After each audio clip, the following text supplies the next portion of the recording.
Täna on lõpuks jõudnud 12. klassil kätte tutipäev. Lähme uurime, millised on meeleolud ja kas äkki on mõni huvitav lugu rääkida oma gümnaasiumiajast. Mis tunded sind täna valdavad? Rõõm, suur rõõm, aga natukene ka kurbust.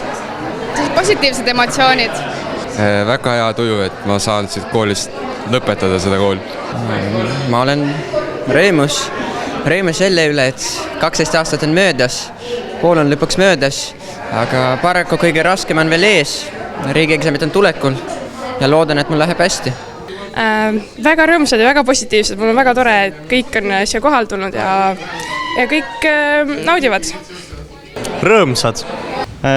Väga meeldiv on ja väga tore vaadata tagasi 10. klassile ja üleüldse.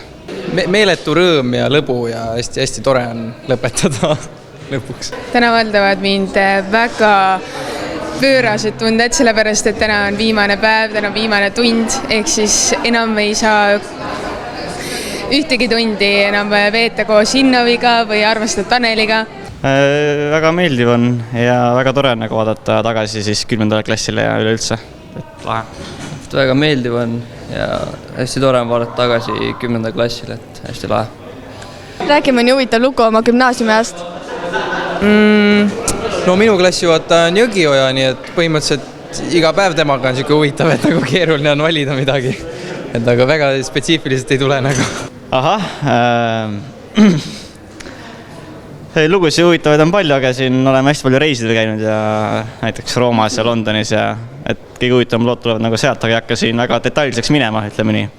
Meil oli selline põnev eesti keele õpetaja näiteks, kes 10. ja 11. klass iga jumala kord, kui sa hilinesid tundi, ta keeras 0-0 ukse lukku.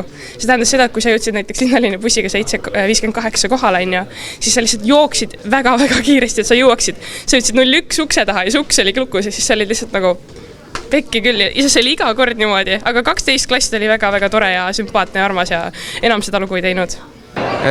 Kõigile uutele tulijatele ma ütleksin, et Innovi tunnid on need, millest ei tohiks kunagi ära minna. Muid üle praegu ühtegi meeldib. No neid kindlasti leidub, et meie selline lööklugu nii-öelda on see, et 37 sai 23 ja me ise arvame, et see on nagu loomulik kadu, aga väljast poolt tuleb info, et me ise sõime nad välja. Mida sa soovitaksid uutele abiturientidele?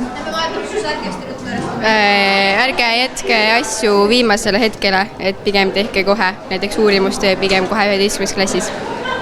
Et ma soovitaksin kindlasti seda, et tegelege oma selle esitusega, mida tutipäeval siis esitatakse. Sellepärast, et meie sellega väga vaeva ei näinud ja see kukkus väga halvasti välja, nii et seda soovitaksin kindlasti.